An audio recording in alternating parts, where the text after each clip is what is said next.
financial services. Commercial banks could no longer do insurance, which is a financial service, or do investment brokerage, which is a financial service. Some banks still choose not to do that, even though Glass-Steagall was repealed. But that brings us to our next topic. So the Graham-Leach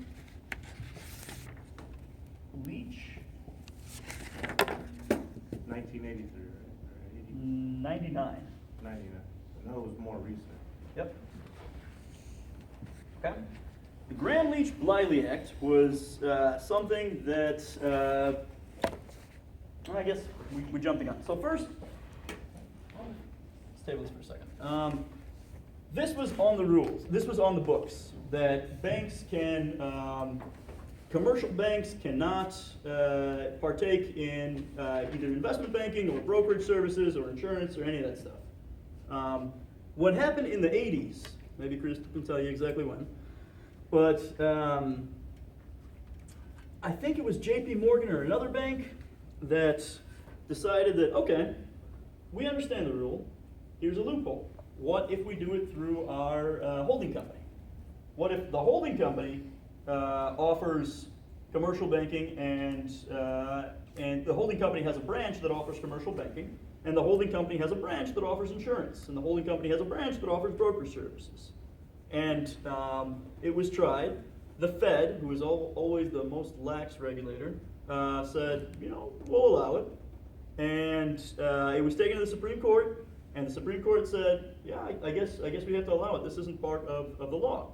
And so at that point, banks, through holding companies, the precedent was set for them to begin expanding into different business lines. And more banks started doing that. I don't know how many, but it was basically a way of exploiting this loophole. And that's what Graham-Leach-Bliley in 1999 was meant to sort of, it was also called the the Banking Modernization Act or something like that. What's that? I just saw it. Yeah? The Federal Home Loan Bank System Modernization Act of 1999. I thought it was Financial Services. Financial Services, yeah, that's it. There's like 4 different names. Yeah, I understand. What's government does that. So the Financial Services Modernization Act, 1999, and this was basically meant to say, all right, we get it. You guys have figured out a way to exploit our loophole. We're just going to go down with the loophole. The curtain's going to fall. And when the curtain fell, all the super banks that weren't otherwise engaging in securities underwriting decided that, all the investment banks that were engaging in securities underwriting that didn't happen to have commercial banking branches, segments, decided, hey, well now take up commercial banking business lines. And we talked about contagion earlier on in the class, and we talked about geographic contagion. This introduced business contagion, right? Now it turns out that Bear Stearns, I think, was, who was the big British insurance salesman?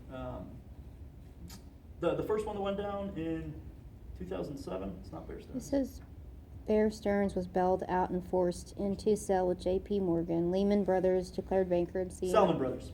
Salomon Brothers was a British insurance company that was around for like 300 or 400 years.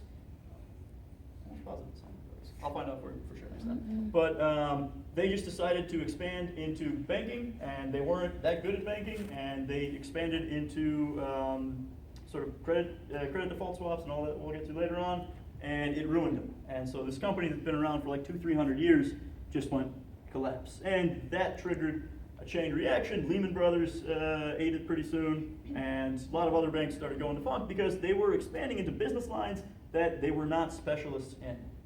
And moreover, because they had their hands in everybody's cookie jar, there was inter-business contagion. Now, what happens in the insurance market, there's a big insurer that fails, like the Salomon Brothers or whatever. That insurer also had a large commercial banking component, and so now that commercial banking component is also going to fail. And so that affects the commercial banking industry. So this repeal of the Glass-Steagall Act is often blamed for being one of the catalysts of the financial crisis. It allowed, yes, it's true and it must be recognized that there were loopholes that were being exploited even before this act, but this just basically gave all the bankers free rein to, all right, whatever you want to do, go for it, in a sense. Banking was still the most heavily regulated industry, but it wasn't regulated enough to stop the financial crisis, which started from banking. Okay. So now we get to how the private sector has had to deal with all of the different okay, so this was, let's back up for a second and talk about shadow banking. Again, we mentioned shadow banking a few minutes ago, and we mentioned how money market mutual funds were sort of the first big battle that shadow banking won over commercial banking. Since then, there's been subsequently more battles. Now, if you want to get a loan, if you're buying a car, you don't necessarily have to go to the bank to get a car loan. You just go to the dealer to get a car loan, because all these dealers have their own financing plans now. If you want to buy a house, you don't need to go to a bank to get a mortgage. You have all these mortgage companies, okay? So we have banks losing their competitive edge from the liability side. These money market mutual funds come in and start paying more on deposits, so they have a harder time securing funds. At the same time, they have a lot more competition in the asset side. Now, instead of having sort of a industrial monopoly, if you will, on being able to get loans, nobody could get loans anywhere other than banks. Now they have to compete with title companies, or with insurance companies, with mortgage companies, and with car dealerships, and in fact with insurance companies that are now able to expand into banking. So banks have lost their competitive advantage, and there's been a radical decrease in the number of banks.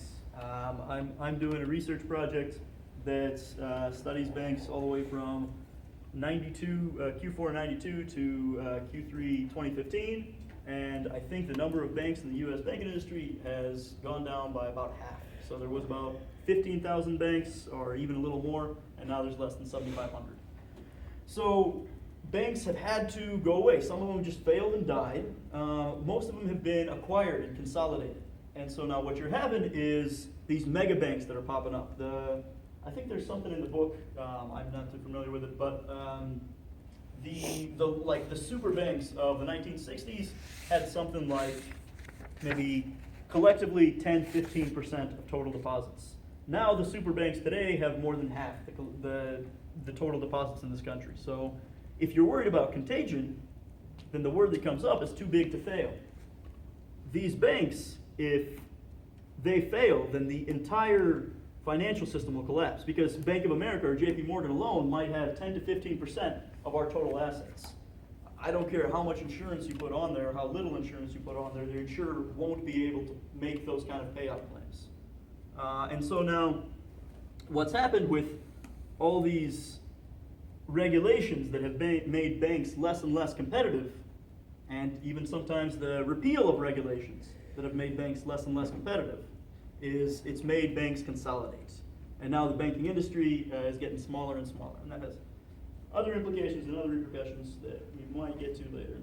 And yeah, so why are these banks consolidating? To reap economies of scale, just to get more efficient at their operations so that they can actually compete now, because the restrictions and regulations are making them that much harder to compete.